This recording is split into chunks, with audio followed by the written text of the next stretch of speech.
Hello there, hero. I am Dia, and I hope you're having a fine day. Now that you are heading into the sanctuary, steady your heart and prepare yourself. Hail, Lilith. Ha ha ha ha ha ha.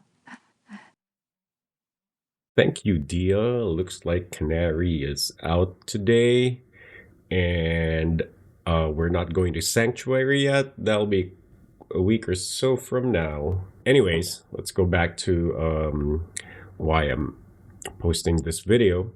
With all the cheaper or more budget-friendly video cards showing up, I thought I'd just show my upgrade from the 12th gen to the 13th gen, if anybody's trying to see if 13th gen is better than the 12th gen. So if anybody's looking for that kind of build.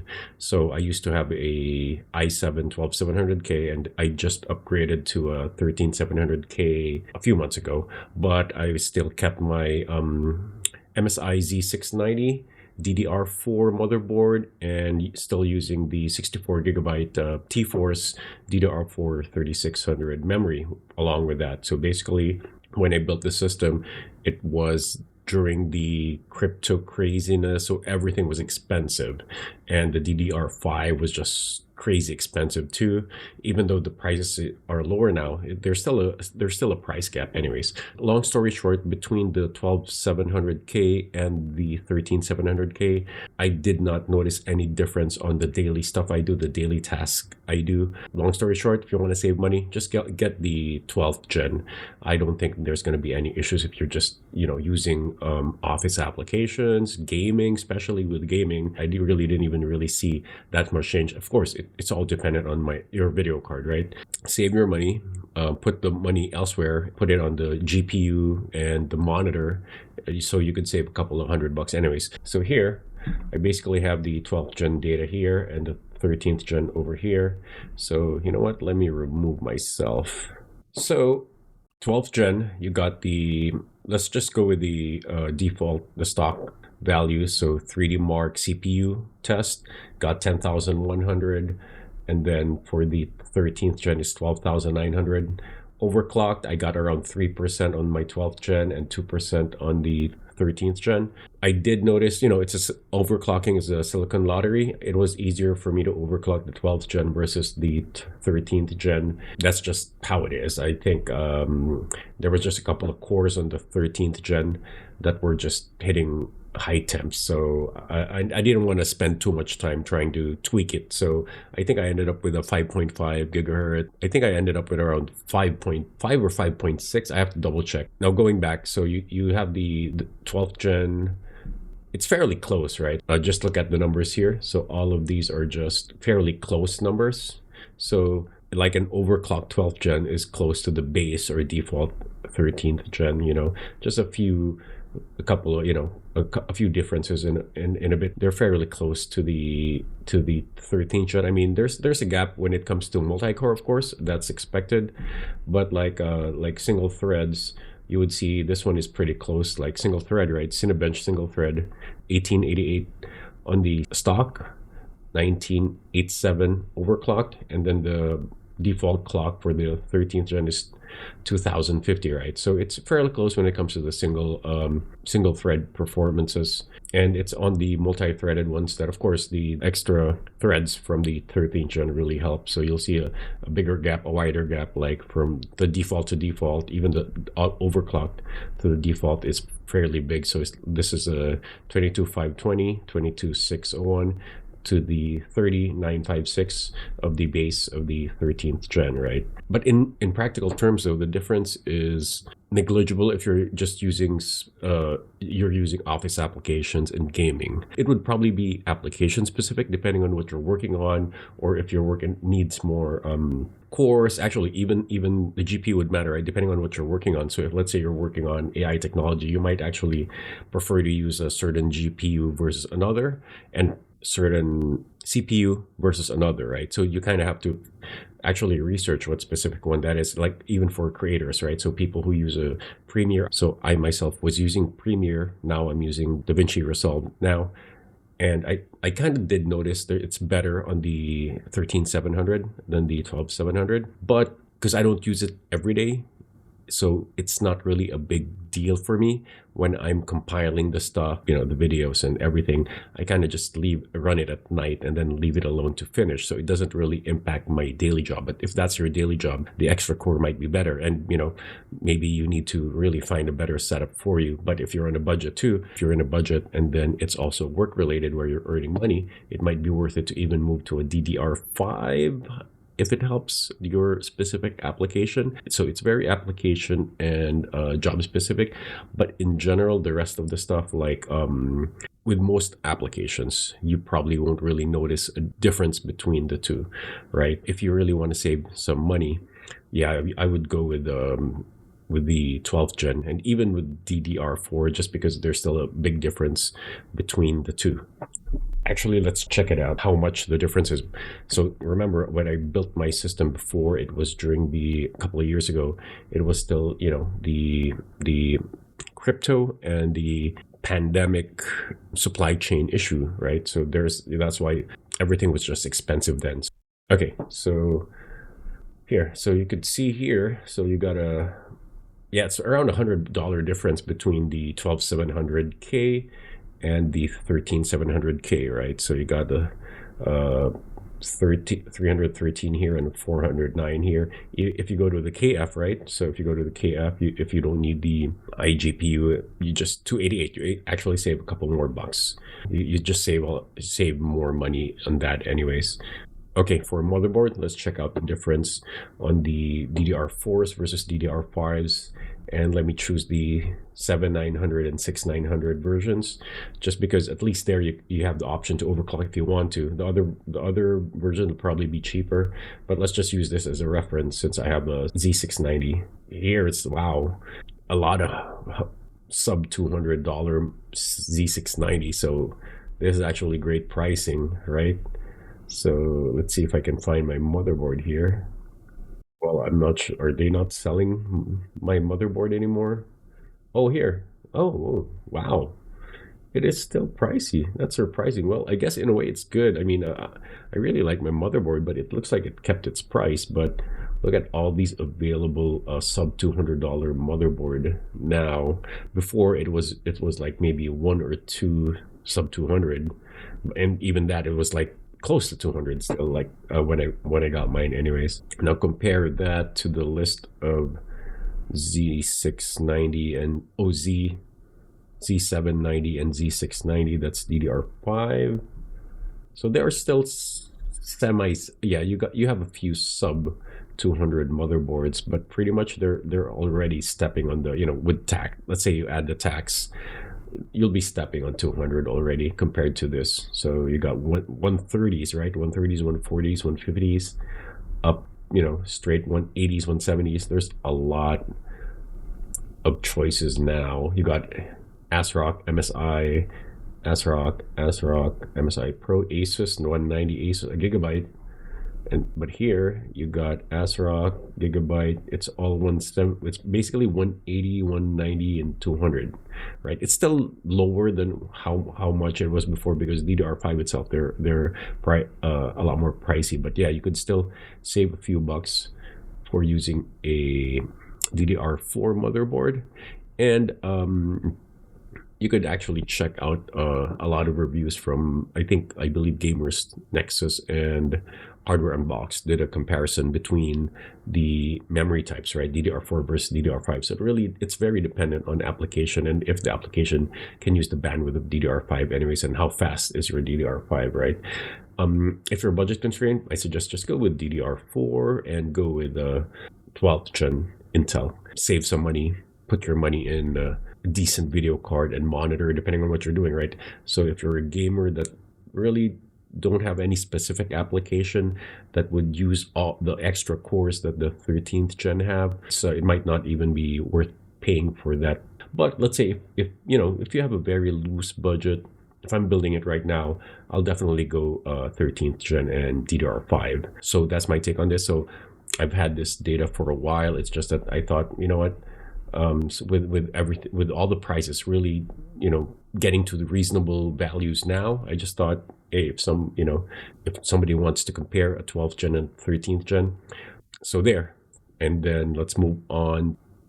So this is basically just 5 tips for the beginner Diablo 4 players or the time crunched Diablo 4 player just like me. So got a job, I can only spend time playing when I get home and or during the weekend. So it's just a few hours a week that I could spend time playing, right? So if you're a hardcore gamer, you want to do the min max everything. There's tons of other guides and gamers out there that you definitely can watch. You wouldn't be watching me anyways, right? So there's tons of people out there for that. So but this one is just the tips for the beginners, for people like a friend of mine who he's into the game. He's not going to pre-order. He wants the game ready. That's the only time he'll be playing it. Similar to me, he's busy, got a job, and limited time playing.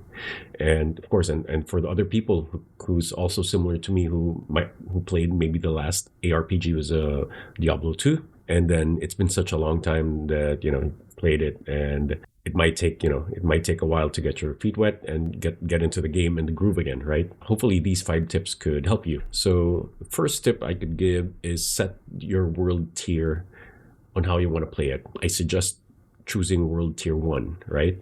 During the early access open beta, I played world tier 1.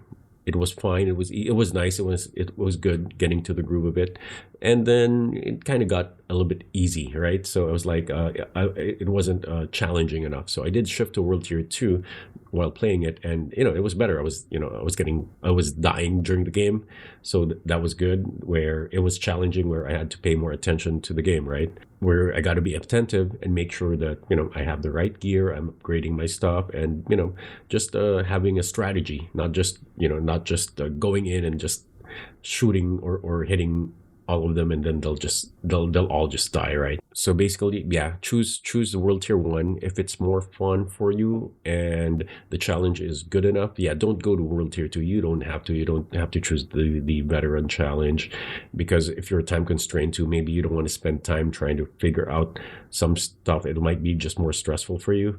So I suggest just choose world tier 1. Let's go to the second tip.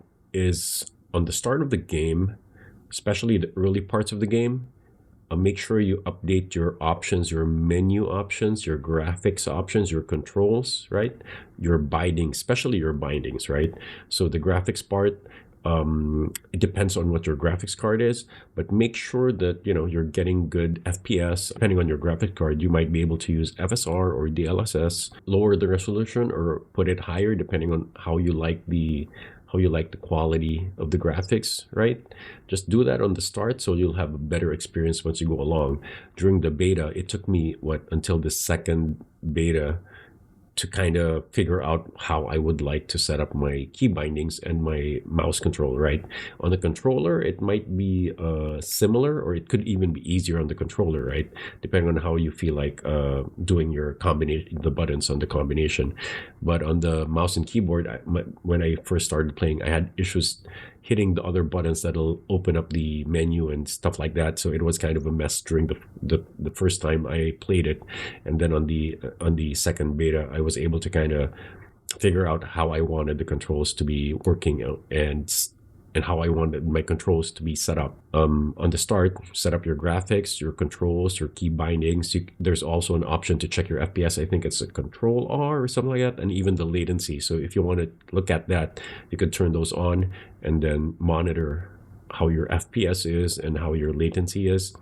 And also, I believe there's also an FPS limiter on the game, if I remember right. So adjust that as you need to. The third tip is, it's probably a good idea if you have limited time, it's probably a good idea to get guides for your characters and get the map. It's available online. Just search for Diablo 4 map if you want to make it easier to set up your characters. There's tons of guides there now. You could just follow it, make it easy. I'll probably be building my own because I have an idea on how I want my characters to be already. So I won't be doing any specific the max damage or something like that, just because I am more on what I want the powers of my characters or the ability of my characters. I'm not going to choose necessarily the stronger or the stronger weapon or the weapon that does most damage.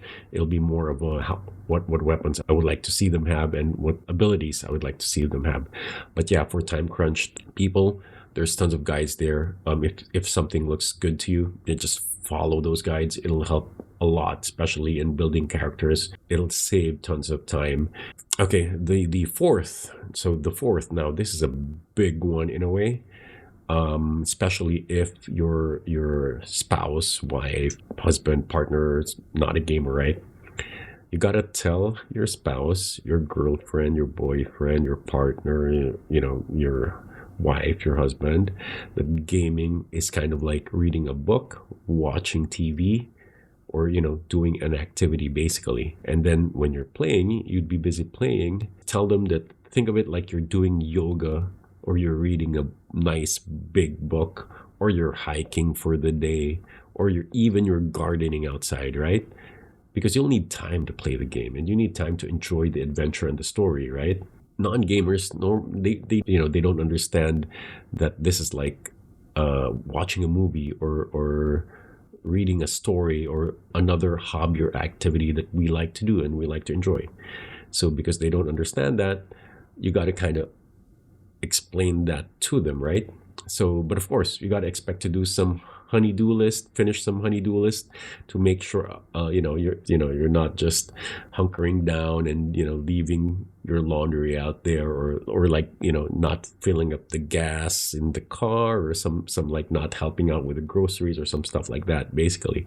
But yeah, just because non-gamers might not appreciate the fun and just the emotions you could get especially in a good story, in a good game.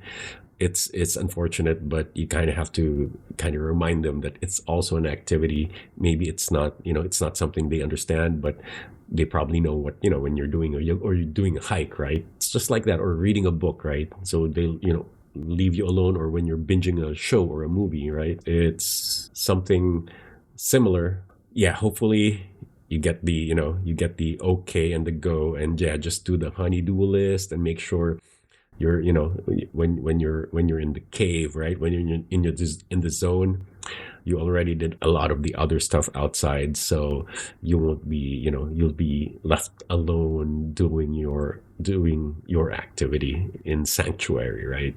And then the last one would be the lore videos are out. So there's tons of lore videos. Actually, Diablo in YouTube, Diablo channel posted some, so it'll probably be nice. You could start watching that. They have the Book of Lorath episodes there to provide you the background. If you're not familiar with the Diablo lore, that'll at least provide you with a background for Diablo 4, and then you could jump into the rabbit hole from watching the other YouTube channels that have the whole Diablo lore. And unless you really don't care about that, you just wanna wreck demons and blow everything up, fighting the just destroying demons and all of the monsters there, yeah, just go for it. But it'll be nice if if you're not familiar with the lore, to just jump in, kind of get the story. So before you play, you get to the mood of what's going on in Sanctuary. So yeah, that's all I got for the tips. So that's kind of just the 5 tips. Hopefully this helps you when you start the game, just because there's tons of guides out there already, but it seems like, yeah, if you've been in the game for a while, yeah, sure, you could follow all of the guides, and you could do the min-max thing and all of that. But in general, if you're a beginner, you want to enjoy it, you want to just feel the story, feel the adventure. So I will see you in Sanctuary in a couple of weeks. Thank you. Looks like you did well today considering the obstacles. May you rest and recover completely. I will await your return. Don't forget to like and subscribe. Bye for now.